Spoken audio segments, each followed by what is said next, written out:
2020년 올 한 해 여러분에게는 어떤 한 해였나요?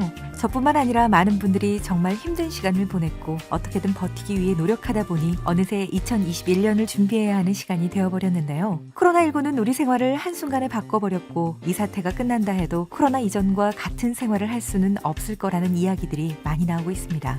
현재를 버티는 것뿐만 아니라 앞으로를 준비하기 위해서라도 그 어느 때보다 트렌드의 변화를 읽는 눈이 필요할 것 같은데요. 그래서 올해도 준비했습니다. 트렌드 코리아 2021. 트렌드 코리아는 매해 그해 띠동물이 포함되도록 하는 장명 전통을 따르고 있죠. 2020년에는 마이티 마우스라 명명하고 멀티 페르소나, 라스트빗 이코노미, 페어 플레이어, 트리밍 라이프, 초개인화 기술, 펜슈머, 특화 생존, 58세대, 편리미엄, 업그린간 등으로 나눠 올 한 해를 조망했었는데요. 2021년은 신축년, 바로 소의 해입니다. 소는 코로나 시대에 더 각별한 의미를 갖는데요. 모두들 코로나19를 종식시킬 백신이 개발되기를 바라는데 이 백신이라는 말이 암소를 뜻하는 라틴어 바카에서 유래했다고 합니다. 그래서 2021년은 카우보이 히어로로 정했는데요. 소를 직접 지칭하는 단어는 아니지만 날뛰는 야생의 소를 길들이는 카우보이들처럼 광우처럼 날뛰는 코로나 바이러스를 잡아내면 좋겠다는 소망을 담았다고 하네요. 과연 2021년 소의 기운을 받아 코로나를 종식시킬 백신이 개발될 것인지, 코로나로 변해버린 2021년 우리는 어떤 삶을 살아갈 것인지 트렌드 코리아 2022를 통해 힌트를 얻어보겠습니다. 첫 번째는 브이노믹스입니다. 브이노믹스는 바이러스의 V에서 출발한 단어로 바이러스가 바꿔놓은 그리고 바꾸게 될 경제라는 의미를 갖고 있는데요. 여러 형태의 경제 형태가 있겠지만 업종별로 대면성이 높아 초기에 강한 타격을 입지만 다른 대체 수단이 마땅치 않아 코로나 상황이 개선되면 금방 회복할 수 있을 것으로 기대되는 내과나 소아과, 치과 같은 병원, 뮤지컬 공연이나 테마파크, 미용실, 학습지, 과외 등이 V자형으로 빠른 회복을 보일 것으로 보고 있고요. 대면성이 높은데 다른 방식으로 대체가 가능해 가장 타격이 큰 유형으로 헬스클럽이나 대형마트, 해당 소비가 긴급하지 않은 해외여행이나 면세점, 외국인 대상 성형외과 등이 다소 시간이 걸리는 완만한 회복 U자형으로 보고 있습니다. 또 대면성이 높아서 즉각적인 영향을 받지만 소비자들의 생활에 필수적으로 자리 잡아 방역 단계가 완화되면 바로 회복을 보일 수 있는 대중교통이나 식당, 카페, 술집, 극장 등은 W자형으로 보고 있고요. 코로나 이전에도 트렌드에 부합해 성장하던 상태에서 코로나를 계기로 오히려 그 성장이 가속화된 온라인 쇼핑, 배달, 배송 같은 비대면 유통이나 기존의 소비 인구가 증가하던 캠핑, 골프, 홈트, OTT 서비스 등이 S자형 성장을 예상하고 있습니다. 또 코로나 사태로 반사적 수요나 소위 보복 소비 등으로 인해 특수를 누렸던 화상 커뮤니케이션과 컴퓨터, 태블릿, 사치품, 가정용 가구, 대형 TV는 코로나가 끝난다고 매출이 바로 곤두박질 치지는 않지만 꾸준한 상승을 기대하기는 어려운 여-V자형 성장이 예상되고 있습니다. 이렇게 분야에 따라 다양한 모습을 보이겠지만 전반적으로는 상향 회복과 하향 침체가 공존하는 K자형 양극화 현상을 예상하고 있습니다. 미국의 경우에도 과거 세 차례의 경기 침체를 거치면서 상위 25%에 속하는 기업의 주가는 평균 6% 상승한 반면 하위 25% 기업의 주가는 약 44%가량 하락했었습니다. K자형 양극화는 자본주의의 피할 수 없는 속성이라고 할 수 있는 것이죠. 이와 같은 코로나 양극화에 대처하기 위해서는 공동체 의식의 회복, 정부 역할의 균형 회복, 각 조직의 변화 대응 역량이 중요할 것 같습니다. 두 번째는 레이어드 홈입니다. 집과 동네는 지난 10여 년간 꾸준히 영향력이 커지고 있는 트렌드였는데요. 2020년 코로나 사태로 전 국민이 집에 머무르는 시간이 늘어나면서 집의 기능이 다층적으로 형성된다는 의미로 레이어드 홈이라는 트렌드를 제안하고 있습니다. 집의 기본적인 기능이 강화되면서 스타일러나 공기청정기 같은 위생가전, 책상, 책장 같은 가구, 인테리어 정보 공유 플랫폼 오늘의 집 같은 인테리어 산업의 발전을 가져오고 호텔 같은 집, 갤러리 같은 집, 리조트 같은 집을 꾸미는 호텔 아이템이나 소비자의 삶 전체를 케어하고 편리하게 해주는 로봇 등을 활용해 프리미엄화되는 집의 기본 기능이 심화될 것으로 예상하고 있고요. 집에서 학습, 근무, 쇼핑, 취미, 관람, 운동 등 전에 없던 활동을 수행하면서 다기능화되는 집의 새로운 기능이 더해지는 응용 레이어, 슬리퍼를 신고 다닐 수 있는 집 근처, 술세권으로 경제활동의 영역이 넓어지는 확장 레이어 등 최근에 집이 보여주는 층위를 크게 세 가지로 나누고 있습니다. 레이어드 홈 트렌드는 미래 주택 공간의 패러다임이 이동하고 있음을 보여주는 신호인데요. 변화하는 공간에서 살아가는 사람들의 사고방식 역시 점차 변해가겠죠. 생각이 변하면 미래도 변하는 법, 미래 소비산업 변화의 요람은 단연컨대 집이 될 것입니다.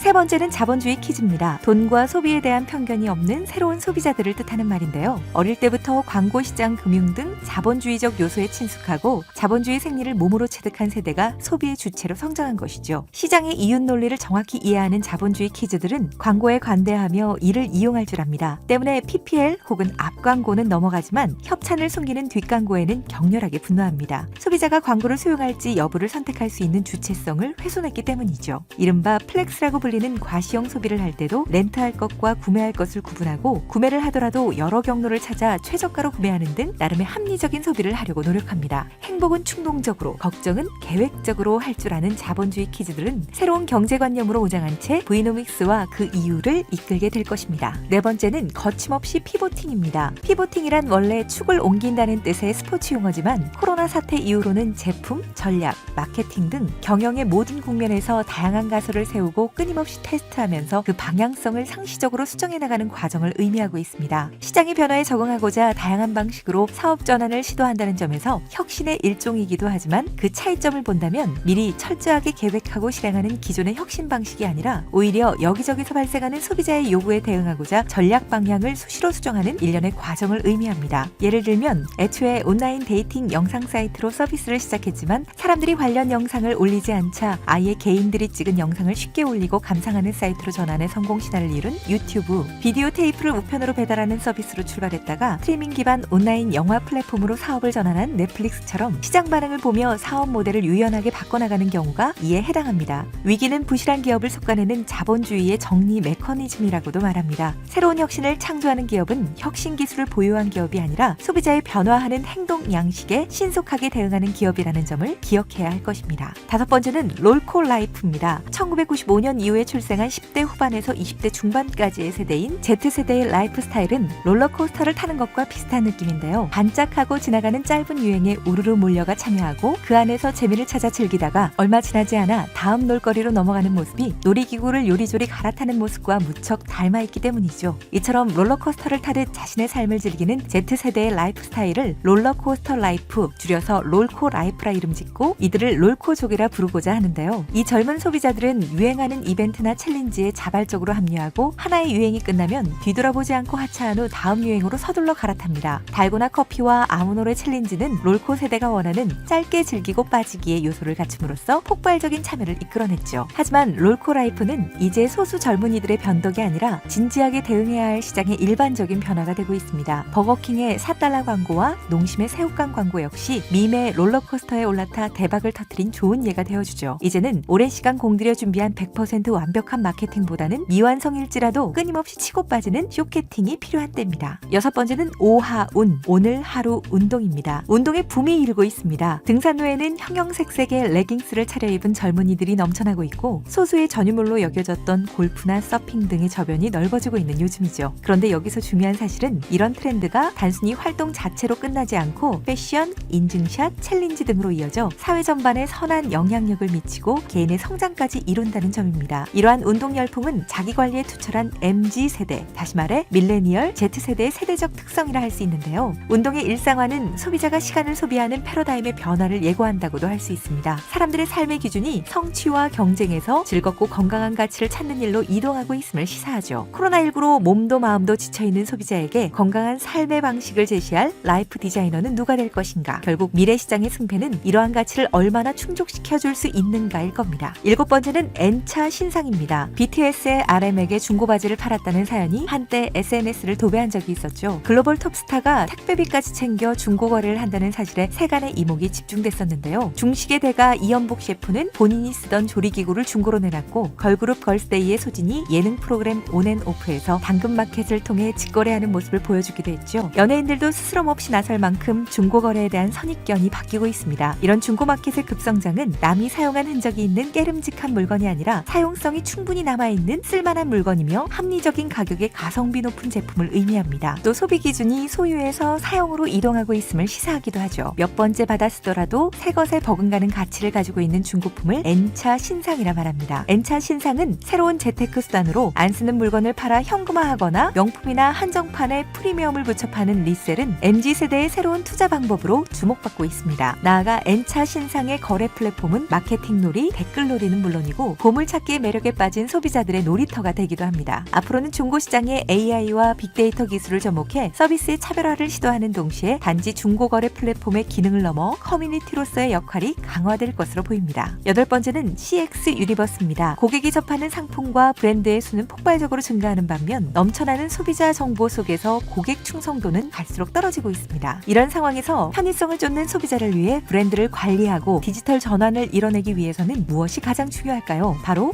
고객 경험, CX, 커스터머 익스피어리언스의 총체적 관리입니다. CX가 단편적인 부분의 관리에 그치지 않고 마치 마블 유니버스처럼 특정 브랜드의 세계관을 함께 공유할 때 이를 CX 유니버스라 부를 수 있는데요. CX 유니버스를 구축하기 위해서는 물 흐르듯 매끈한 심리스 경험을 제공하고 고객의 자발적 데이터 제공 경험을 유도하며 색다르고 흥미로운 경험을 제공하는 것이 필요한데요. 마블 유니버스처럼 팬덤을 만들고 고객의 브랜드와 함께 자신이 원하는 세계를 확장해 나가는 즐거움을 누리게 하고 싶다면 2021년을 CX 고객 경험 혁신의 원년으로 삼아야 할 것입니다. 9번째는 레이블링 게임입니다. 나를 꽃으로 표현한다면 무슨 꽃일까? 혹은 색깔이라면, 브랜드라면? 최근 다양한 유형의 자기 진단 테스트가 대유행이죠. MBTI, 꼰대 레벨, 학과 테스트 등 각종 자기 성향 유형화 테스트가 급격히 유행하는 것은 다원화된 현대사회에서 진짜 자아를 찾으려는 현대인의 갈구로 해석할 수 있는데요. 한 사람이 여러 개의 정체성을 동시에 갖는 멀티 페르소나의 시대에 나는 누구인가는 스스로도 대답하기 쉽지 않은 질문이 되어버렸습니다. 자기 정체성을 찾는 과정을 일컫는 레이블링 게임은 자신에게 스스로를 규정하는 딱지를 붙임으로써 해당 유형이 갖는 라이프 스타일에 동조하고 추종함으로써 정체성의 불확실성을 해소하려는 게임화된 노력을 말합니다. 과거에 자신을 표현하기 위해 자기 정체성에 맞는 브랜드를 선택했다면 이제는 이런 브랜드를 구매하는 걸 보니 나는 이런 사람이라는 역의 인과관계가 성립하는 것이죠. 이제 브랜드는 브랜드 정체성과 타깃 고객의 자기 특성이 정확히 들어맞는다는 느낌을 줄 수 있어야 합니다. 소비자와 쌍방향으로 소통하며 자발적인 정체성의 동일시를 이룰 수 있을 때 새로운 트렌드를 이끄는 브랜드로 성장할 수 있을 것입니다. 10번째는 휴먼 터치입니다. 코로나19로 가장 조명받은 트렌드는 단연 언택트 기술이죠. 하지만 시간이 지날수록 언택트 기술이 지향해야 할 방향은 인간과의 단절이나 대체가 아니라 인간적 접촉을 보완해주는 역할이어야 한다는 점이 부각되고 있습니다. 역설적이게도 휴먼 터치의 필요성이 커진 것이죠. 진정한 공감대를 이끌어내는 능력은 여전히 인간에게 있기 때문인데요. 휴먼 터치가 의미하는 바는 인간적인 손길을 기술로 만들거나 기술을 최대한 인간적으로 만들겠다는 것이 아니라 말 그대로 인간의 손길은 여전히 필요하다는 점입니다. 상품 개발, 마케팅, 서비스, 영업,